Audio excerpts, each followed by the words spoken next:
Bismillahirrahmanirrahim. Assalamualaikum warahmatullahi wabarakatuh. Perkenalkan, nama saya Putri Edianti dari Biologi 4B. Pada kesempatan kali ini saya akan mempresentasikan proposal penelitian kecil yang akan saya lakukan nanti. Penelitian kecil yang akan saya lakukan ini mengenai pengaruh perubahan pH air secara ekstrim terhadap gerak operkulum ikan dan keberlangsungan hidup ikan mas. Indonesia memiliki luas perairan sekitar seluas 6.400.000 km persegi, di mana salah satunya yaitu perairan tawar. Perairan tawar ini merupakan tempat hidup bagi ikan mas. Kondisi lingkungan dapat mempengaruhi kualitas perairan. Salah satunya yaitu faktor kimia dan faktor fisika. Yang akan kita bahas adalah dari faktor kimia.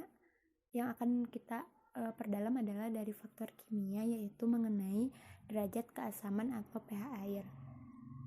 Perubahan pH air secara ekstrim akan menyebabkan produktivitas organisme menurun dan sehingga menyebabkan kematian. Salah satu faktor yang menyebabkan perubahan pH secara ekstrim di alam adalah adanya pencemaran lingkungan dari limbah bahan bakar fosil. Lalu, bagaimana dampak perubahan pH terhadap gerak operkulum ikan mas dan faktor apa saja yang mempengaruhi gerak operkulum ikan mas akan saya bahas di penelitian kecil ini. Penelitian kecil ini memiliki bertujuan untuk mengetahui pH optimum bagi ikan mas serta memahami faktor-faktor apa saja yang mempengaruhi keberlangsungan hidup organisme perairan. Seperti yang kita tahu bahwa air merupakan media hidup bagi organisme-organisme biota laut atau perairan. Maka dari itu, kondisi fisik maupun kimia harus betul-betul baik dalam arti tidak beracun bagi organisme tersebut dan aman untuk ditinggali organisme-organisme perairan. Salah satu faktor kimia yang sangat mempengaruhi produktivitas organisme adalah pH air. pH air ini sangat penting bagi kehidupan organisme. Apabila nilai pH berkisar antara 1 hingga 6, maka perairan tersebut bersifat asam. Apabila nilai pH-nya 7, maka perairan tersebut bersifat netral. Dan apabila perairan tersebut memiliki nilai pH 8 hingga 14, menandakan bahwa perairan tersebut memiliki sifat basa.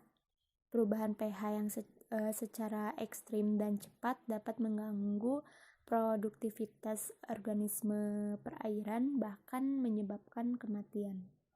Selain karena pencemaran lingkungan, pH juga dapat dipengaruhi oleh beberapa faktor, yaitu faktor konsentrasi CO2 dalam air, konsentrasi karbonat dan bikarbonat, proses dekomposisi dalam air, dan suhu atau temperatur. Karbon dioksida atau CO2 yang terlarut dalam air sering tinggi sehingga menyebabkan naiknya konsentrasi ion hidrogen. Nah, konsentrasi ion hidrogen yang meningkat ini dapat menurunkan pH air. Selain itu, aktivitas fotosintesis dari organisme autotrof dalam perairan juga akan melepaskan karbon dioksida sehingga pH akan turun. Air akan berikatan dengan CO2 sehingga membentuk asam karbonat. Asam karbonat ini merupakan golongan asam yang lemah. Asam karbonat ini akan terdisosiasi. Kemudian ada ion bikarbonat. Ion bikarbonat ini merupakan basa konjugat dari asam karbonat dan asam konjugat dari ion karbonat. Bikarbonat ini merupakan alkalis basa yang terdapat di perairan. Meningkatnya ion karbonat dan bikarbonat ini akan menyebabkan pH air naik menjadi basa. Kemudian proses dekomposisi atau pembusukan bahan organik di perairan juga dapat mempengaruhi pH air. Bahan organik yang berupa kumpulan senyawa organik dari makhluk hidup mengandung unsur karbon, sehingga senyawa organik yang umumnya tidak stabil dan mudah terdisosiasi menjadi karbon dioksida dan air. Selain menyebabkan berkurangnya kadar oksigen dalam air, dekomposisi juga dapat menurunkan pH air menjadi asam. Kandungan karbon organik yang terlarut dapat meningkatkan ion hidrogen sehingga pH air juga rendah dan menjadi asam. Bahan organik tersebut dapat berasal dari aliran sungai yang dipengaruhi oleh daratan di sekitarnya. Selain itu, intensitas cahaya juga dapat meningkatkan suhu perairan.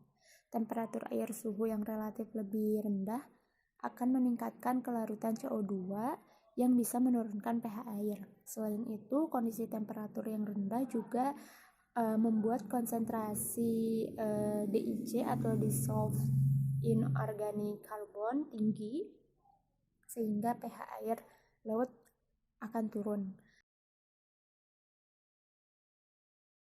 Ikan mas atau Cyprinus carpio ini merupakan ikan di perairan tawar yang tergolong omnivora. Makanan ikan mas ini jika di alam adalah invertebrata air, udang-udangan, serangga, kerang-kerangan, dan larva air, serta fitoplankton maupun zooplankton.